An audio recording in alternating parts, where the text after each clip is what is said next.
Well, I think there's an interesting conversation we need to have about Jonathan Majors and his estranged girlfriend or wife, whoever her name is, Grace Jabbari. Now, a latest surveillance video apparently has popped up indicating exactly what happened on the night of the alleged, I don't want to mention it, but we all do know what's been happening with Jonathan Majors and his ex Grace Jabbari already. Now, guys, we're going to take a look at this video that seemed to have been put out there, kind courtesy. I think the police that seem to have dropped this video that captures Jonathan Majors and Grace Jabbari on the night of the alleged assault. And honestly, I feel like the police are just keeping, the court or the justice system is just keeping this case so much long in the court system or the judiciary, because this is evidently clear that Jonathan Majors had nothing to do with Grace Jabbari. Like, dude was even far away from her. He was literally running away for his life. Grace Jabbari has already, I don't know, but it's such a shame that Jonathan Majors has lost so much in the industry. He's been stripped of his deals. He's been, neglected as, as a character, a movie personality. He's basically been cancelled. Can't get see Grace Jabbari and his unfounded allegations against the actor. Now, a surveillance video we're going to show you currently is telling exactly what happened on the night of the action. Then you can apparently decide whether or not you have to blame me. And I'm asking myself, why is this case dragging so long in court? Because earlier, we had rumors that apparently the culprit in this picture is rather the ex, who happens to be Grace Jabbari. Those were the earlier allegations. In fact, the court proceedings brought out some findings about Grace Jabbari, who rather was the one being allegedly implicated in this conversation, and not Jonathan Majors. So what's the big deal of the back and forth? Because it's dragging the actor so much, and his reputation is at stake. In fact, he's just been, I don't know how to even say, like, he's been cancelled, basically, for a lack of a better word to use. Jonathan has been cancelled, but I feel we just have not treated Jonathan very well. And if I were him, I would just also countersue if I'm done with this conversation, like, court proceedings, blah, blah, blah. But before we come, into this interesting conversation, let's do watch this video. And of course, let's know what you think about it inside the comment section also.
So as you can see, exactly what happened at the night. Now, oh, guys, like Jonathan never did anything wrong in this video.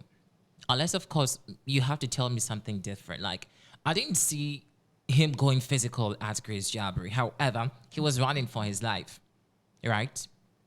Jonathan was running for his life. So how then? Because even I just cannot understand or fathom all this conversation. How?